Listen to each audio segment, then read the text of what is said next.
Assalamualaikum warahmatullahi wabarakatuh. For today's video, we will present about application domain of education. This is our group members, Muhammad Huzaini bin Muhammad Isri, Muhammad Al-Fatih bin Muhammad Zamrus, Nurul Azarina binti Ahmad Azni, and Hanan Hanisa binti Zulkifli. We will explain about introduction, the uses of IT in education, advantages, disadvantages, challenges of technology, and ICT application in education. Pengenalan kepada aplikasi domain bagi education ataupun bagi pembelajaran. Okey, education process domain ni dia penting untuk cikgu kerana untuk memastikan bahawa 3 domain learning yang mana termasuk kognitif iaitu berfikir, afektif iaitu emosi dan psikomotor iaitu fizikal atau kinestetik untuk dicapai. Okey, kinestetik ni maksud dia ialah berkaitan dengan kesedaran seseorang mengenai kedudukan dan pergerakan bahagian-bahagian badan dan dengan menggunakan organ deria pada otot dan sendi. So, ia sangat penting untuk difahami bahawa terdapat 3 perbezaan yang berlainan. Pelajar ni dia mempunyai keperluan masing-masing untuk learning, untuk belajar. So, kaedah tiga domain ni diguna pakai untuk memudahkan cikgu-cikgu untuk mengajar. Okey, kita masuk kepada uses of IT dalam education. Okey, first ialah berkongsi ilmu pengetahuan. Okey, melalui perbincangan discussion, pelajar ni dia dapat berkongsi ilmu pengetahuan sama ada dia terlibat dalam perbahasan intelektual dan umumnya belajar antara satu sama lain. Okey, dengan menggunakan teknologi maklumat ni dalam pendidikan, dia dapat memungkinkan bagi pelajar tu dari seluruh dunia untuk berkongsi dan berkongsi pengalaman walaupun jarak antara satu pelajar dengan satu pelajar ni jauh. Okey, yang kedua ialah distance learning, iaitu pembelajaran dari jarak jauh. Okey, bagi menyesuaikan dengan populasi yang berubah dengan tuntutan yang unik, institusi pelajaran ni menggunakan pelbagai teknologi maklumat dalam pendidikan untuk memenuhi perkembangan era baru. Okey, khusus dalam talian ni telah membolehkan sebahagian besar kepada penduduk yang bekerja untuk kembali ke kelas dan mendapatkan ijazah kedua atau sijil tambahan. Okey, so distance learning ni kita boleh maksudkan dengan apa yang musim COVID ni, kita tengah melalui distance learning. So, macam sekarang ni pun kita melalui distance learning. Contohnya Uniza menggunakan Webex dan Google Classroom kan. Okey, yang ketiga ialah access learning to the material. Okey, access learning ni dia maksudnya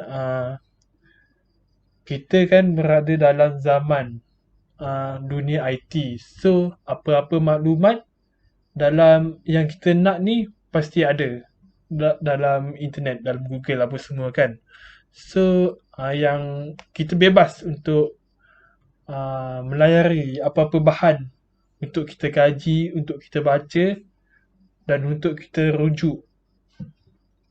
Okey, yang keempat ialah dengan menggunakan audio dan visual material sebagai bahan belajar.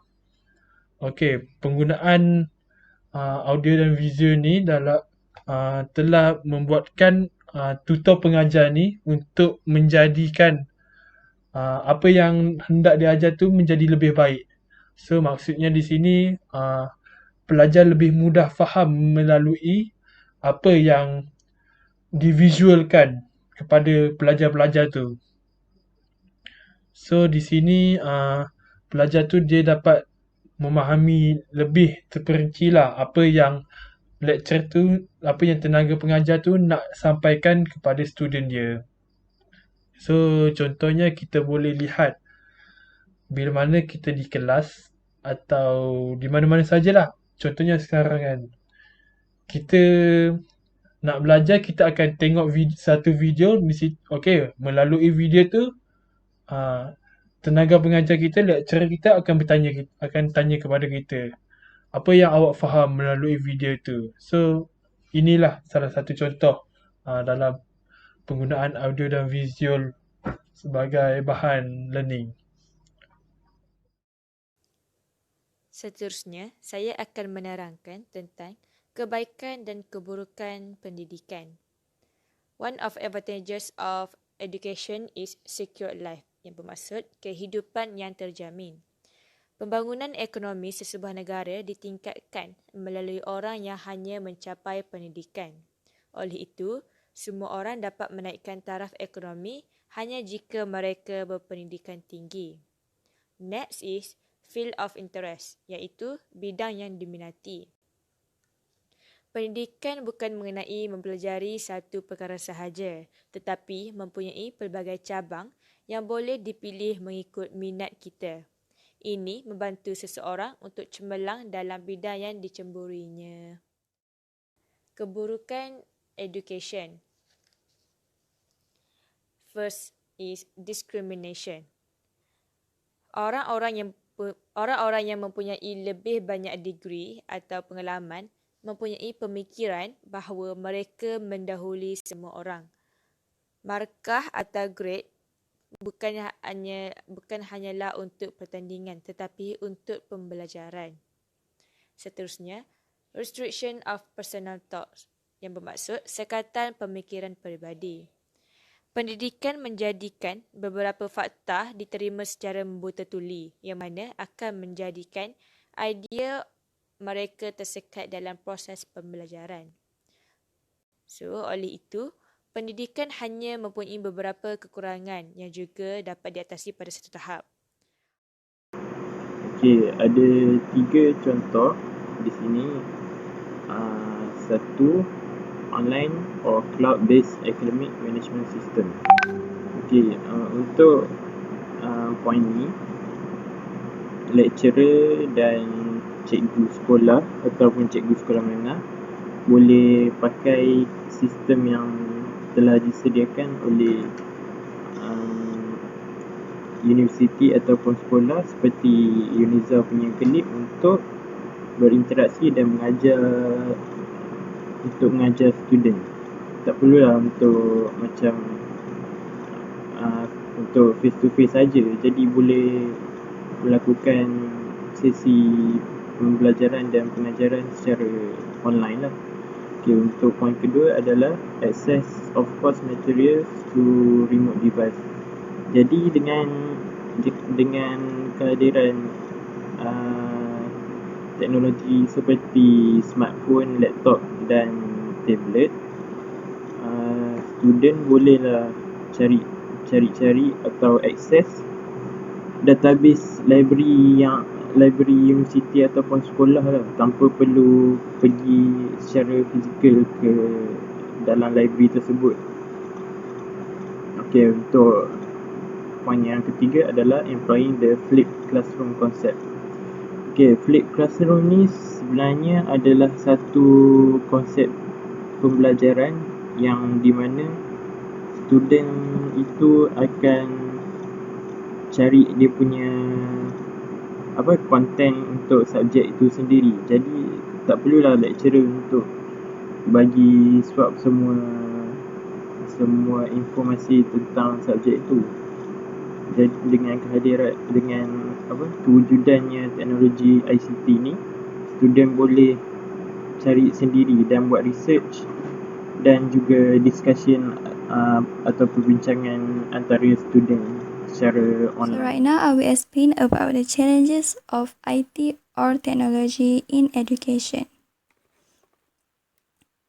Number 1 is professional development. There is a lack of sufficient continuing professional development for teachers who have to integrate new technology into their classroom, but are unable due to a lack of preparedness or understanding of these technologies. Number 2 is resistant to change. There is a comfort with the status quo, which result in teachers and school leaders believing that learning about new technologies is outside of their job description. Number 3 is failure of personalized learning. There is a gap between the idea of differentiate personalized instruction and the technologies available to make it happen. Number 4, failure to use technology to deliver effective formative. Although testing has always been an important driver for educational practice and change, many teachers now teach for their tests. The curricula and skill set have adapted to our society needs, and in turn, current testing methods have become an ethic assessment. I think that's all from us. Thank you.